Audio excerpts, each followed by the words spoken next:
এই মুহূর্তেই আমাদের সামনে আব্দুল হান্নান মাসুদ তিনিও বলছিলেন, নাহিদ ইসলামও বলেছেন, আসিফ মাহমুদও বলেছেন যে সরকারের উঁচু থেকে নিচু পর্যায়ে, যেটি বললেন ডিসি, এসপি, স্বাস্থ্যের ডিজি পর্যন্ত, অ্যাটর্নি জেনারেল থেকে শুরু করে পুলিশের আইজি, সব নিয়োগেই এবং এমনকি নির্বাচন কমিশনেও বিএনপি প্রভাব বিস্তার করেছে, চাপ প্রয়োগ করেছে, বিএনপির লোকজন ঢুকেছে। পার্সেন্টেজেরও একটা কথা বললেন আব্দুল হান্নান মাসুদ, যে কত পার্সেন্ট লোক বিএনপির। মানে আন্দোলনটা তো দেখেছিলাম, বৈষম্য বিরোধী ছাত্র আন্দোলনের মূলত ছিল সরকারি চাকরিতে কোটা নাকি মেধা কোনটার প্রাধান্য। এখন কি তদবির নাকি মেধা, এটারও একটা জায়গা, মানে সেই জায়গাটাই যদি থেকে যায়, লাভটা গুণগত পরিবর্তন কি হলো? তদবির বা চাপ বনাম মেধা? দেখেন, এখানে একটা কথা বলি আপনাকে। এখানে হলো ধান্দা, তদবির, চাপ, মেধা সবগুলি বলেন, আসলে চলছিল ধান্দা।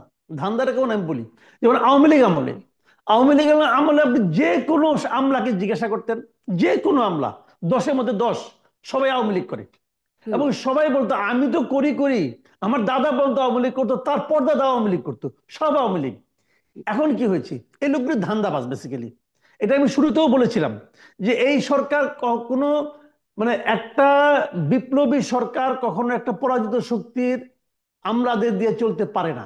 এটা আমি একদম শুরু থেকেই বলে বলে গলা ভেঙে ফেলেছি, কিন্তু কোনো কাজ হয় নাই। তো এরা তাই চালানোর চেষ্টা করছে।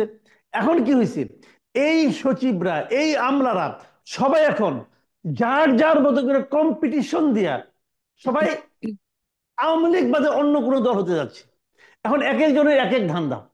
কেউ মনে করতেছে আমি কোন দিকে যেতে পারি।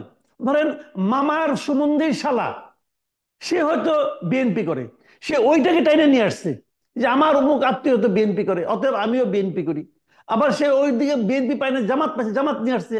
আবার অনেকে চিন্তা করছে যে আগামীতে ক্ষমতায় যাবে কি, যদি ক্ষমতায় বিএনপি যায় তাহলে বিএনপি হওয়ার আমার জন্য লাভজনক। সে দ্রুত গতিতে একটা বিএনপি বানাই নিছে। ভাই সবারই আত্মীয় মধ্যে আওয়ামী, আমার আত্মীয় মধ্যে আওয়ামী লীগ, বিএনপি, জামাত তিনটে আছে।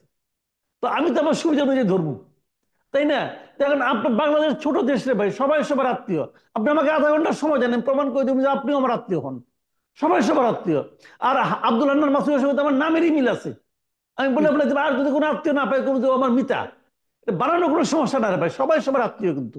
কাজে এখানে কিন্তু একজন বিএনপি খুঁজে বের করা, একজন জামাত খুঁজে বের করা কোনো সমস্যা নাই। জি।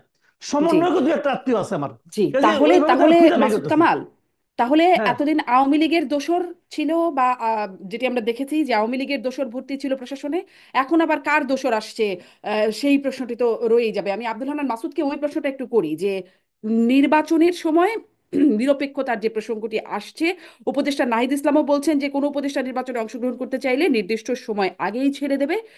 আহ, উপদেষ্টা নাহিদ ইসলাম বলছেন, এমন কথা বলেছেন উপদেষ্টা আসিফ মাহমুদও। কত সময় আগে ছাড়বেন? মানে নির্বাচন যখন, যেদিন নির্বাচন হবে তার ইমিডিয়েট আগে, না কত নির্দিষ্ট সময় বলতে কত আসলে?